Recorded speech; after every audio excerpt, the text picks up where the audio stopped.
जय माता दी। दोस्तों 2024 में इस बार मां दुर्गा शारदीय नवरात्रि में पालकी पर सवार होकर आ रही है। मतलब दोस्तों, माता रानी जब पालकी पर सवार होकर आती है तो इसे शुभ नहीं समझा जाता है। ज्योतिष शास्त्र के अनुसार देवी जब पालकी पर सवार होकर आती है तो समाज और राजनीति में बड़ी उथल पुथल होती है।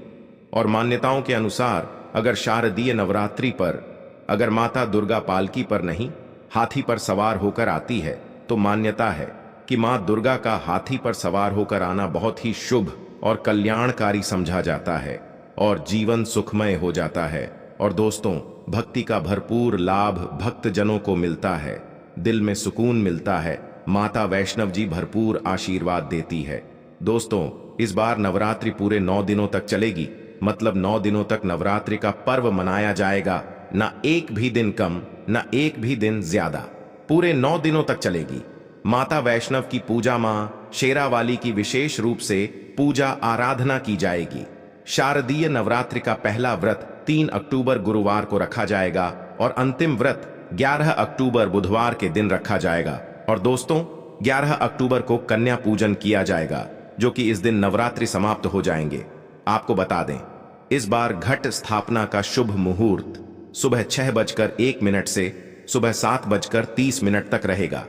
घट स्थापना की अवधि 1 घंटा 6 मिनट की है। घट स्थापना का अभिजीत मुहूर्त सुबह 11:45 से दोपहर 12:33 तक रहेगा। दोस्तों, चलिए अब जानते हैं नवरात्रि में कौन कौन सी सब्जी नहीं खाना चाहिए और कौन कौन सी सब्जी खाना चाहिए और कौन सा फल खाने से व्रत टूट जाता है। उससे पहले दोस्तों, जान लेते हैं शारदीय नवरात्रि क्यों मनाई जाती है। शारदीय नवरात्रि मनाने के पीछे एक पौराणिक कहानी है कि मां दुर्गा ने महिषासुर नामक राक्षस का वध किया था और समझा जाता है कि वहां महिषासुर नाम का एक राक्षस था। उसे भगवान ब्रह्मा ने अमृत का वरदान दिया था और इस आशीर्वाद के कारण महिषासुर पृथ्वी से लेकर स्वर्ग तक सभी को परेशान करने लगा। ऐसे में सभी देवी देवता उसके अत्याचारों से चिंतित होकर ब्रह्मा, विष्णु और महेश के पास जाते हैं। दोस्तों, तीनों देवताओं ने आदि शक्ति का आह्वान किया। तब दोस्तों, भगवान शिव जी, विष्णु जी और अन्य देवताओं के क्रोध के कारण उनके मुख से एक ज्योति प्रकट हुई और वह ज्योति एक स्त्री में बदल गई। इस तरह मां आदि शक्ति प्रकट हुई। इसके बाद अन्य देवताओं ने उन्हें अस्त्र शस्त्र प्रदान किए। तब मां दुर्गा ने महिषासुर को चुनौती दी और 9 दिनों तक युद्ध चलने के बाद 10वें दिन मां ने महिषासुर का वध कर दिया। ऐसा समझा जाता है कि इन 9 दिनों के दौरान देवी मां ने 9 रूप धारण किए और राक्षसों का वध किया। इसी कारण से इसे 9 दिनों तक नवरात्रि के रूप में मनाया जाता है। और आपको बता दें कि शास्त्रों में नवरात्रि का विशेष महत्व समझा गया है। दोस्तों, ऐसा समझा जाता है कि 9 दिनों तक चलने वाले नवरात्रि के दौरान व्यक्ति मानसिक और शारीरिक रूप से मजबूत होता है। मनुष्य की आध्यात्मिक शक्ति बढ़ती जाती है। इस तरह लोग इच्छा, क्रोध, अहंकार, ईर्ष्या, लोभ आदि से मुक्त हो जाते हैं और उनका मन और शरीर शुद्ध हो जाता है और उनकी बुद्धि स्वाभाविक रूप से काम करने लगती है। आइए जानते हैं नवरात्रि में क्या खाएं और क्या नहीं खाएं और क्या पीना चाहिए और कौन सा फल खाना विशेष और शुभकारी समझा गया है। आज हम आपको विस्तार से बताएंगे, लेकिन आगे बढ़ने से पहले कमेंट बॉक्स में अपनी राशि जरूर डाल दीजिएगा।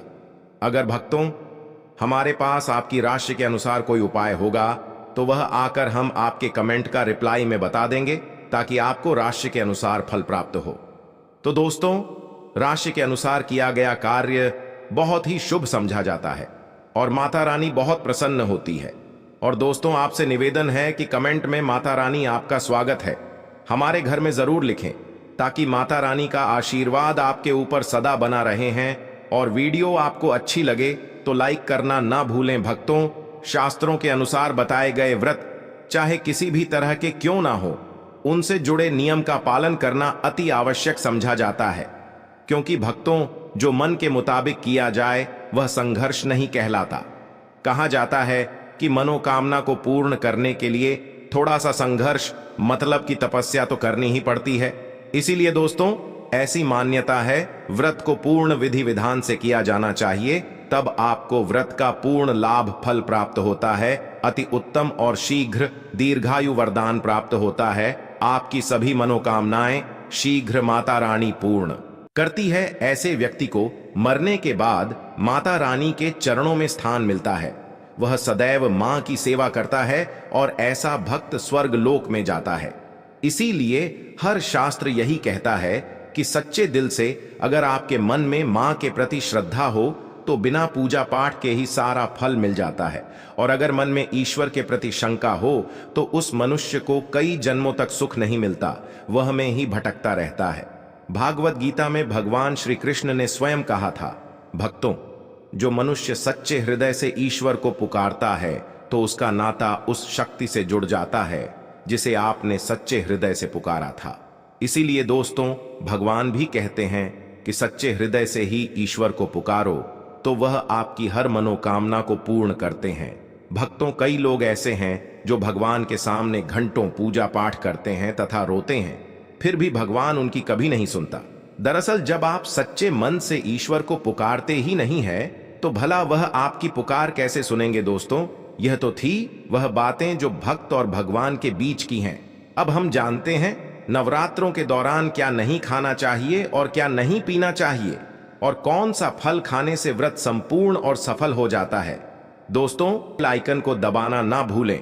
तो आइए शुरू करते हैं। दोस्तों, आपको बता दें, भूल कर भी नवरात्रि के दिनों में पानी पूरी कभी मत खाना, क्योंकि इस दिन कभी कभी बीच में शुक्रवार पड़ जाता है और शुक्रवार को मां संतोषी का वार कहा जाता है। माता संतोषी खट्टी चीज खाने वाले व्यक्ति से हमेशा क्रोधित रहती है, नाराज रहती है, क्योंकि नवरात्रों में माता संतोषी जागृत अवस्था में हो जाती है। और भक्तों, आपको बता दें कि माता संतोषी की शक्ति नवरात्रों में कई करोड़ गुना बढ़ जाती है। और नवरात्रों में जब शुक्रवार पड़ जाए तो इमली नहीं खाना चाहिए। माता संतोषी रुष्ट हो सकती है, आपको दंड दे सकती है। नींबू नहीं खाना चाहिए। वैसे तो नवरात्र व्रत में नींबू खा लेना चाहिए, पर अगर शुक्रवार हो तो माता संतोषी के क्रोध से बचने के लिए नींबू नहीं खाना है। इस दिन नींबू का त्याग करना चाहिए। अब दोस्तों, आपको यह भी बता दें कि इस नवरात्रि में पानी पूरी क्यों नहीं खानी चाहिए, क्योंकि उसमें लहसुन प्याज होता है और खट्टा भी होता है, जो व्रत को भंग कर सकता है, पाप लग सकता है। अगर नवरात्रि या शुक्रवार को खट्टा नहीं खाते हैं तो माता आपको धन धान्य से मालामाल कर देती है, आपके घर में अपना आवास बना लेती है। दोस्तों, बस शुक्रवार के दिन, नवरात्रों के दिनों में इस चीज का त्याग करना चाहिए, पालन करना चाहिए। नवरात्रों में लहसुन प्याज और खट्टा, फिर चाहे आपने व्रत भी नहीं रखा है, फिर भी आपको शुक्रवार के दिन या अन्य दिनों में लहसुन प्याज नहीं खाना चाहिए। नवरात्रि के दिन अगर आपने व्रत रखा है तो यह फल जरूर खाने चाहिए। दोस्तों, बता दें कि शास्त्रों में बताया जाता है कि भगवान के भोग में सेब आदि जरूर अर्पित किया जाता है। अगर आपका व्रत है तो आपको इसे जरूर खाना चाहिए। केला, पपीता, तरबूज और मीठे अंगूर जरूर खाना चाहिए। इन फलों से व्रतधारी को शक्ति मिलती है और व्रत संपूर्ण हो जाता है। और शास्त्रों में बताया जाता है कि नवरात्रों के दिनों में केला जरूर खाना चाहिए। नवरात्रों के दिनों में केला का घर में प्रवेश होना बड़ा ही शुभ माना गया है। केला खाने से नवरात्रि का व्रत सफल हो जाता है, क्योंकि इसमें माता रानी और भगवान विष्णु जी का आशीर्वाद मिला हुआ होता है। नवरात्रि के दौरान इसे जो भी खाता है उसे दुखों का सामना नहीं करना पड़ता है। केला आपको जरूर खाना चाहिए। माता लक्ष्मी जी प्रसन्न होती है और आशीर्वाद देती है। दोस्तों, आपको बता दें कि नवरात्रों में तेल की तली हुई हरी मिर्च खा सकते हैं, लेकिन कम मात्रा में खाना है। व्रत में ज्यादा तीखा नहीं खाना चाहिए। भक्तों, व्रत में तीखा खाने से व्रतधारी की जो पेट की आंतें होती हैं उसमें जख्म हो सकते हैं, क्योंकि इस दौरान हम व्रत का पालन करते हैं तो हमारे पेट में कुछ नहीं होता है। इसीलिए हल्का खाना सर्वोपरि है और उत्तम समझा जाता है। व्रतधारी को रसीले आलू जरूर खाना चाहिए। इससे हमारे शरीर में ऊर्जा की भरपूर जरूरत होती है, वह पूरी हो जाती है। आपको रसीले आलू जरूर खाना चाहिए। दोस्तों, नवरात्रों में भिंडी की सब्जी जरूर खाना चाहिए, क्योंकि दोस्तों भिंडी में कई ऐसे पोषक तत्व होते हैं जो हमारी हड्डियों को मजबूत बनाते हैं। तथा नवरात्रों में बैंगन की सब्जी जरूर खाना चाहिए। लेकिन याद रहे, जब नवरात्रों में सोमवार पड़ जाए तो बैंगन की सब्जी मत खाना, पाप लगेगा। नवरात्रों में सब्जी में हरा धनिया जरूर डालना चाहिए। हरे धनिये से भी व्रतधारी को तत्व मिलते हैं। नवरात्रों में हरा धनिया जरूर खाए, इससे भक्तों जो शुगर लेवल होगा वह कम हो जाएगा। और नवरात्रों में रिफाइंड का तेल और सरसों का तेल भूलकर भी व्रत के दौरान नहीं खाना चाहिए। मूंगफली का तेल और देसी घी और गोले का तेल खाना अच्छा समझा जाता है। और दोस्तों, नवरात्रों में व्रतधारी को डिब्बा बंद लस्सी, डिब्बा बंद जूस नहीं पीना चाहिए। उसमें कई केमिकल मिले होते हैं जिसके कारण आपका व्रत टूट सकता है। जब भी आप फलों का जूस पिए तो याद रखें उसमें नमक डालें, नहीं तो व्रत टूट जाएगा। साथ ही साथ जूस में बर्फ भी नहीं डालना चाहिए। दोस्तों, आपको फलों का सादा जूस पीने से व्रत सफल होता है। दोस्तों, नवरात्रि के दौरान सिंघाड़े का आटा या कुटट्टू का आटा खाने से पहले यह देख ले कि आटा पुराना नहीं होना चाहिए, क्योंकि दोस्तों पुराने आटे में कीड़े वगैरह पड़ जाते हैं जिसके कारण आपका व्रत टूट सकता है, क्योंकि यह छोटे छोटे कीड़े हमें दिखाई नहीं देते और आपके मुंह तक पहुंच जाते हैं। ऐसा खाना मतलब कीड़े मकोड़ों का मांस खाने के बराबर समझा गया है। दोस्तों, नवरात्रि के दौरान आप शाम के समय खाने में दही ले सकते हैं और आलू वगैरह खा सकते हैं। आलू के चिप्स खा सकते हैं, साबूदाने की टिकिया बनाकर खा सकते हैं और साबूदाने की खिचड़ी खा सकते हैं। आलू के पराठे भी खा सकते हैं।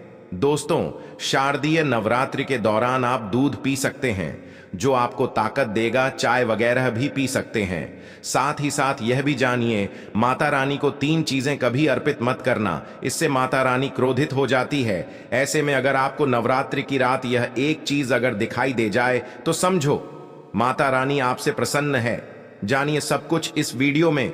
दोस्तों, धर्मशास्त्रों के अनुसार शारदीय नवरात्रि का पर्व बहुत ही शुभ और अत्यंत दुर्लभ एवं मंगलकारी और धन संपदा प्राप्त करने वाला महा और धन वैभव कीर्ति यश प्राप्त करने वाला माह विशेष उत्सव समझा जाता है। दोस्तों, माता रानी हमारे जीवन के सभी कष्टों को दूर करती है, हमारे घर में धन की वर्षा करती है। इसीलिए सच्चे दिल से कमेंट बॉक्स में मां को जरूर याद करें। कमेंट बॉक्स में लिखें माता रानी की जय और माता रानी के लिए एक लाइक जरूर करें और हमारे चैनल को जरूर सब्सक्राइब करें। तो चलिए शुरू करते हैं। शास्त्रों आधारित पर जानकारी है। दोस्तों, सबसे पहले जानते हैं माता रानी को ऐसा क्या नहीं चढ़ाना चाहिए जिससे मां नाराज ना हो। देखिए, एक बार हमने गलती से माता रानी को यह चीज चढ़ा दी थी, तब हमें माता के क्रोध का सामना करना पड़ा था। इसीलिए नवरात्रि पर आप ऐसी गलती मत करना। शास्त्रों के अनुसार माता रानी को प्रसन्न करना इतना आसान नहीं होता, और जो व्यक्ति माता रानी को प्रसन्न कर लेते हैं तो वह व्यक्ति अचल संपत्ति के मालिक बन जाते हैं। उसके ऊपर माता लक्ष्मी की कृपा बड़ी जोरों शोरों से बरसती है। कई पीढ़ियों से जो गरीबी भोग रहे होते हैं, अगर माता रानी नवरात्रि पर प्रसन्न हो जाए तो 7 जन्मों तक की गरीबी मिट जाती है। धन वैभव से घर भर जाता है। उत्तम जीवन साथी तथा धन संपदा के साथ यश, कीर्ति, वैभव, सौभाग्यशाली जीवन, सभी कष्टों से राहत, बीमारियों से राहत मात्र माता रानी के पूजन से समाप्त हो जाती है। जो व्यक्ति खास तौर पर शारदीय नवरात्रि पर माता रानी को प्रसन्न कर लेता है, वह व्यक्ति कुछ ही समय में धनी हो जाता है तथा राजा बन जाता है। मां लक्ष्मी उसी घर में वास करती है जहां पर सच्चे हृदय से मां की भक्ति हो। आपको बता दें, साल भर के इस त्योहार में माता रानी की पूजा में यह 3 चीजें माता रानी को कभी मत चढ़ाना, नहीं तो आपको बर्बाद होने से कोई नहीं रोक सकता। जो हमने गलती की वह आप मत करना, इससे माता रानी नाराज हो जाती है और हमेशा हमेशा के लिए आपका साथ छोड़ सकती है। एक बार माता रानी ने हमारा साथ छोड़ दिया था क्योंकि हमने गलती से माता रानी को यह चीज चढ़ा दी थी। तब बड़ी श्रद्धा पूजा पाठ करने के बाद माता रानी को हमने प्रसन्न किया और आज हम करोड़पति हैं, धनवान हैं। माता लक्ष्मी सदैव हमारे घर में वास करती है। जय माता रानी। मां बड़ी प्यारी हैं, चंचल है, अपने भक्तों को कभी निराश नहीं करती हैं। तो चलिए पुरातन धर्म ग्रंथों के आधार पर, शास्त्र आधार पर यह जानकारी शुरू करते हैं। भक्तों, इस दिन राहु केतु अपनी चरम सीमा पर होते हैं। जो लोग कर्ज लेते हैं, कर्ज देते हैं, राहु उनके जीवन में आकर उल्टा उन्हें कंगाल, बर्बाद, नष्ट तथा घर में दरिद्रता आवास बना लेते हैं और ऐसे घर से माता लक्ष्मी, माता दुर्गा रुष्ट हो जाती है। आप माता रानी को शारदीय नवरात्रि पर एक मिश्री का टुकड़ा भी अर्पित करके पूजा पाठ कर सकते हैं। अगर आपके पास धन नहीं है तब भी माता रानी उतना ही प्रसन्न होती है और आपके जीवन में धन और धनवान पूर्ण रूप से आपको यश कीर्ति प्रदान करती है। माता को छल कपट द्वारा प्रसन्न करने पर तथा उन पैसों से पूजा करने पर माता प्रसन्न नहीं होती, उल्टा माता रानी अत्यंत रूप से क्रोधित हो जाती है। इसीलिए हम तो कहते हैं कि ऐसा ना करें तो ज्यादा ही अच्छा होगा। हमने जो गलती की कम से कम आप वह गलती ना करें। यह गलतीदा वास्तुशास्त्र वॉइस यूट्यूब चैनल कर चुका है, इसीलिए हम चाहते हैं माता रानी की कृपा आपको उचित मार्गदर्शन करने के बाद ही प्राप्त हो। भक्तों, जब आप माता रानी की मूर्तियां लेकर आए तो हमेशा ध्यान से देख लें। टूटी हुई तथा चटकी मूर्ति नहीं होनी चाहिए। खंडित मूर्ति की पूजा नहीं की जाती, इससे माता रानी नाराज हो सकती है। शारदीय नवरात्रि पर पूजा की चौकी लाल कपड़े से बिछानी चाहिए। सफेद कपड़ा तथा काला कपड़ा या नीला कपड़ा नहीं बिछाना चाहिए। लाल रंग सर्वश्रेष्ठ और माता रानी को बहुत प्रिय है। भगवान कृष्ण कहते हैं, जो व्यक्ति माता रानी की पूजा में लाल कपड़े का आसान माता रानी का पूजन करेगा, उसके घर में धन, वैभव, यश, कीर्ति, उत्तम फलाहार के रूप में उसका घर अन्न धन से भरा रहता है। घर में सुख समृद्धि की कोई भी कमी नहीं रहती। इससे माता रानी अत्यंत प्रसन्न होकर इस आसन पर विराजमान होती है और प्रसन्न होती है। दाह वास्तु शास्त्र voice YouTube channel Mata Rani का प्रतीक है। शारदीय नवरात्रि पर नारियल घर में जरूर लाना चाहिए, इससे साक्षात माता रानी का आगमन होता है। माता रानी को फलों में नाशपाती नहीं चढ़ाना चाहिए, इससे पाप लगता है। नाशपाती मतलब नाश करने वाला, इसीलिए शुभ समय पर नाशपाती नहीं चढ़ाना चाहिए। माता रानी के पूजन में अक्षत चावल का बहुत महत्व समझा गया है। शारदीय नवरात्रि पर चावल माता रानी को जरूर अर्पित करने चाहिए। टूटे हुए चावल नहीं होने चाहिए, इससे माता रानी नाराज हो जाती है। शारदीय नवरात्रि पर घर के चावल कभी किसी को मत देना, इससे माता रानी आपका घर छोड़ सकती है, क्योंकि चावल माता लक्ष्मी जी का प्रतीक है। इस समय माता लक्ष्मी जी घर पर आती है, जाती नहीं है। दाह वास्तुशास्त्र वॉइस यूट्यूब चैनल पर आए हैं तो आपको सच्चा ज्ञान प्राप्त होगा। लिखित आधार पर यहां झूठा ज्ञान नहीं दिया जाता है। दोस्तों, हमेशा याद रखें, शारदीय नवरात्रि के पूजन में माता लक्ष्मी जी को तुलसी नहीं चढ़ाने चाहिए, क्योंकि इस समय मां दुर्गा, मां लक्ष्मी जी और 9 देवियों की पूजा की जाती है। इसीलिए चैत्र नवरात्रि के पूजन में तुलसी अर्पित नहीं करनी चाहिए। दोस्तों, नवरात्रि पर लहसुन प्याज का खाना नहीं बनाना चाहिए। इस समय हलवा, खीर, पूड़ी आदि बनानी चाहिए। ऐसे ही जानकारी के लिए छाया जैन चैनल को सब्सक्राइब करें और अगर आपको यह वीडियो अच्छी लगी हो तो एक लाइक अवश्य करें और कमेंट में ओम नमः शिवाय अवश्य लिखें। धन्यवाद। दोस्तों, अगर आपको नवरात्रि के बारे में जानकारी अच्छी लगी हो तो हमारे इस चैनल को सब्सक्राइब करें और कमेंट में अपनी राशि भी डाल दीजिएगा। अगर हमको आपकी राशि अनुसार कोई भी उपाय मिला तो हम आपको रिप्लाई अवश्य करेंगे। धन्यवाद।